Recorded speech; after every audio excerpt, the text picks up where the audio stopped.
Low back pain atau sakit pinggang kerap bisa dialami siapa saja. Sakit pinggang terjadi karena adanya cedera sendi dan otot di area pinggang Anda. Beragam faktor munculnya penyakit ini mulai dari sering mengangkat beban berat atau posisi duduk yang tak tepat. Namun berikut ini ada sederet fakta mitos sakit pinggang yang wajib Anda ketahui.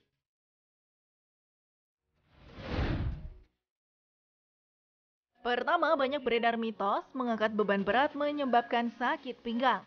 Faktanya, mengangkat beban berat dengan cara yang benar tak menyebabkan sakit pinggang. Perhatikan cara yang benar ketika hendak mengangkat beban berat. Sebaiknya lakukanlah dengan posisi jongkok. Pastikan punggung Anda dalam posisi yang lurus.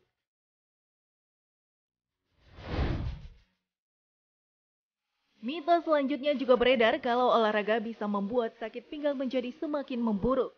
Namun sebenarnya rutin melakukan olahraga bisa mencegah sakit punggung Anda. Bahkan olahraga dengan gerakan yang lembut seperti yoga gerakan dasar bisa meredakan sakit punggung di bagian bawah.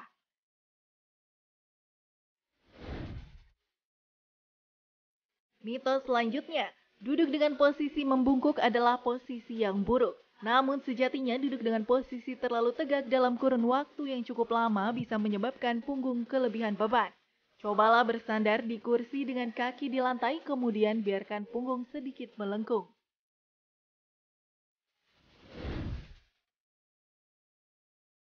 Terakhir, berat badan berlebih bisa membuat pinggang semakin sakit. Sebetulnya mencegah sakit pinggang bisa dengan membuat tubuh aktif bergerak. Faktanya memiliki berat badan berlebih bisa membuat punggung menjadi stres. Itulah mengapa penting untuk menjaga kebugaran tubuh dengan berolahraga, agar terhindar dari berat badan yang berlebih serta sakit pinggang.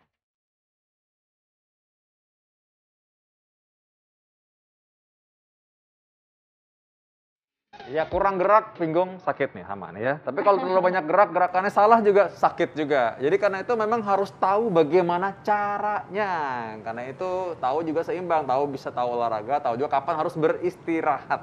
Nah, sementara Anda misalkan lagi sakit punggung dan sekarang lagi mencari sebabnya apa, ini cara meredakannya dengan bahan yang alami. Sudah kita rebus dari tadi ya dokter ya. Ya, dokter ini dia. Tadi ada apa aja dokter? Ada jahe, ada serai ya. Ada jahe, ada serai. Nah, kalau misalnya Nah, suka ini udah mendidih. ya kita matikan apinya. Nah, kalau suka gula aren bisa kita tambahkan pada saat perebusan. Tapi kalau sukanya madu, misalnya mau pakai madu, nanti pada saat kita mau minum, pada saat hangat baru ditambahkan madu. Oke. Gitu. Jadi ini dari 2 gelas jadi 1 gelas ya dokter ya. Jadi 1 gelas gitu. Ini langsung disaring ya dokter. Iya, langsung Ini tadi berapa dokter? Sehari 2 kali ya? Sehari 2 kali. 1 gelas ini dibagi 2 untuk 2 kali atau? Jadi ramuan ini bisa direbus sampai 2 kali. Oh, gitu, oke. dengan Nanti cara yang direbus lagi sama. dari 2 gelas sampai 1 gelas Betul, lagi dokter. betul. Oke. Nah, ini sambil kita tunggu-tunggu ya dokter ya. Wanginya ya, wangi banget ya sebenarnya. Dan emang wangi serai itu udah membuat hidung kita rasanya tenggorokan juga udah mulai anget rasanya. Betul, Iya, karena enak dia kan banget. termasuk aromaterapi dok sebetulnya, lemongrass ya. Kan kalau essential oil ada tuh yang lemongrass kan wanginya. Dan tadi sekali lagi dokter Muta sudah mengatakan bahwa ini karena ada antiinflamasi, antioksidannya, jadi bisa membantu mempercepat pemulihan dan juga tadi mengurangi rasa nyeri ya. Ya. Wah dokter, ini Karena diminum, panas dicampur ya. dengan apa aja dokter tadi? Boleh ditambah gula aren pada saat perebusan ya, kalau Yeah. misalnya gula aren, atau kalau mau madu pada saat mau minum. Oke. Pada saat hangat, Jadi jangan pada saat panas. hangat-hangat, nggak boleh lagi panas-panas lagi direbus ya berarti ya? Iya, kalau madu jangan karena dia akan rusak enzimnya. Oh baik, jadi kalau madu ditaruh ketika hangat, tapi kalau gula aren boleh aren ketika boleh. lagi direbus. Betul, boleh. Oh ya, baik kalau gitu. Nah, Gimana dokter, tadi ini- rasanya? Kalau aromanya enak banget ya. Aku belum sempet coba. Boleh nggak sih coba? Ya boleh teman. Boleh ya? Cuman lagi mendidih tuh ya. Masih panas banget dokter. Iya, hati-hati, nanti aja kayaknya coba ya. ya. Tapi kalau dari aromanya ini udah kayak, Iya. aduh bisa tenang banget. Tadi dokter bilang bisa buat aromaterapi juga dokter Iya, ya. untuk relaksasi juga lemongrassnya. Enak banget dokter. Oke, saya tunggu-tunggu tuh nanti kalau ada siapa tahu ada pewangi ruangan bau jahe gitu ya. Nah, itu sekarang ada lagi nih, fakta mitos mengenai sakit pinggang nih tadi. Kalau misalkan bawang merah itu dapat mengurangi sakit pinggang. Ini fakta atau mitos? Ya, itu fakta juga, Dok. Nah, Oh, jadi fakta, Dok? ya fakta, selain bawang merah, bawang putih juga bawang-bawangan ya, karena memang dia memiliki kandungan zat aktif yang sebagai antiinflamasi juga, Dok. Di samping itu juga dia mampu melancarkan peredaran darah. Jadi pada saat kita nyeri kan peredaran darah sekitar yang nyeri biasanya tidak lancar tuh. Maka selain sebagai dia anti peradangan juga melancarkan peredaran darah ke tempat yang nyeri gitu. Jadi bisa mengurangi oke. nyerinya gitu. Iya, Dok. iya. Nah dokter, ramuan apa lagi nih dokter yang bisa kita bikin untuk bisa meredakan sakit pinggang? Apalagi, dokter? Untuk yang alami ya bahan-bahan ini, misalnya kita bisa pakai kunyit atau jahe atau misalnya pakai daun sirsak itu juga bisa. Atau misalnya kalau herbal kan tidak terbatas dengan tanaman saja ya, tidak terbatas dengan simplicia saja, tetapi ada produk-produk hewan. Nah, contohnya seperti ekor kambing atau ekor domba dapat digunakan untuk mengatasi nyeri pada low back pain. Gitu. Nah, pas banget nih, karena kita ngomong buntut kambing, pas banget kok bisa hari ini ada kambing di depan. Saya juga bingung nih. Saya ambil dulu buntutnya ya, sebentar ya. Nah, dokter Vita siap-siapin, kita ngobrol dulu dokter. Ini buntut kambing ini maksudnya emang bisa buntut kambing beneran atau tanaman namanya buntut kambing, dokter? Jadi memang ekor kambing atau ekor domba, ekornya kambing, hewan kambing Oh, gitu. serius ekornya beneran? Iya, jadi dia tuh kaya akan lemak omega 3. Jadi nanti dia akan menghasilkan namanya prostaglandin tipe 3. Di mana dia akan prostaglandin tipe 3. Itu karena mengandung itu? Betul. Jadi dia meredakan inflamasinya, peradangannya di situ. Nah, caranya ya ini. Nih ekor kambing sudah ada di depan ya. Terus kita biasa satu ekor kambing itu kita bagi 3. Nah, kita bagi 3, satu hari cukup kita ambil satu bagian, sepertiganya. Kemudian kita rebus sampai menjadi kaldu. Ya, biasanya sekitar 1 jam sampai 1,5 jam dengan api kecil. Nah, kemudian sampai Coba, dokter. sampai lama ya? sekitar segitu 1 jam sampai 1,5 jam sampai jadi 1 gelas. Nah, itu dikonsumsi sehari sekali pada pagi hari perut kosong. Oh gitu. Aduh.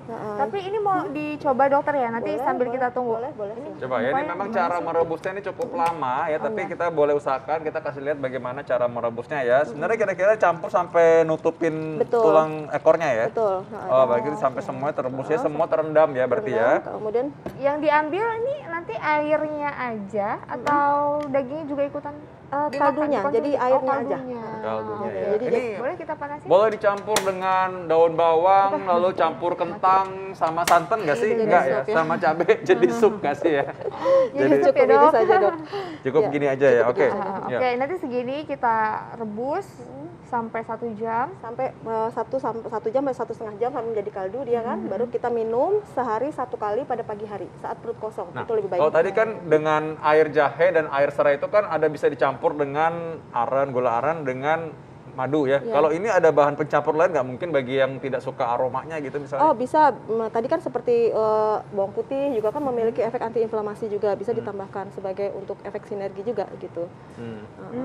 Oke, ini jadi cukup sederhana dan kita bisa jadiin stok juga dokter di kulkas ya? Jadi tidak disarankan untuk dijadikan stok ya, jadi memang sekali buat langsung dikonsumsi begitu. Oh, sekali buat langsung konsumsi ya? Untuk mengurangi Jangan oksidasi. disimpan. Oh, Tadi tulang ekornya yang bisa gitu maksudnya kali ya. Tulang ekornya bisa disimpan masih kan? Iya masih bisa. Nah, Tapi dokter, kalau sudah ini jadi saya penasaran dokter, kenapa kandungannya tuh memang ada apa sih? Kenapa harus ekor? Kenapa nggak biasanya ada yang bagian-bagian badan lain yang misalnya kayak kaki atau yang lainnya? Kenapa harus ekor, dok? ya, jadi dalam metabolisme lemak itu kan ada 3 bagian, dapat menghasilkan prostaglandin 3 macam ya. Ada 1, 2, 3 tergantung lemak apa yang kita makan.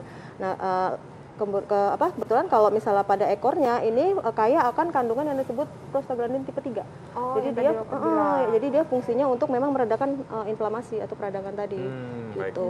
Baik, terima kasih dokter. Ini sekarang kita tahu bagaimana caranya meredakan. Ya mudah-mudahan Anda semua tadi yang mengalami sakit pinggang tahu sekarang bagaimana caranya untuk meredakannya sementara. Tapi Anda harus cari penyebabnya apa. Ya tarik dulu penyebabnya apa. Jadi Anda selalu nggak ulang-ulang sakit pinggang terus ya. Oke. Iya, penyebabnya harus dicari ya. Iya jelas tuh penyebab harus dicari. Dan harus dihindari. Dokter, makasih banyak dok. Sama-sama Mbak Intan. Dan Terima salah kasih, Mbak. satunya, kalau tahu supaya meredakan segala macam penyakit, harus terus saksikan Hidup Sehat pastinya setiap Senin sampai Jumat, jam 9 sampai jam 10 pagi hanya di TV One. Oke, saya Dr. Vito Damai. Saya Intan Salmadina. Indonesia Hidup Hidup Sehat.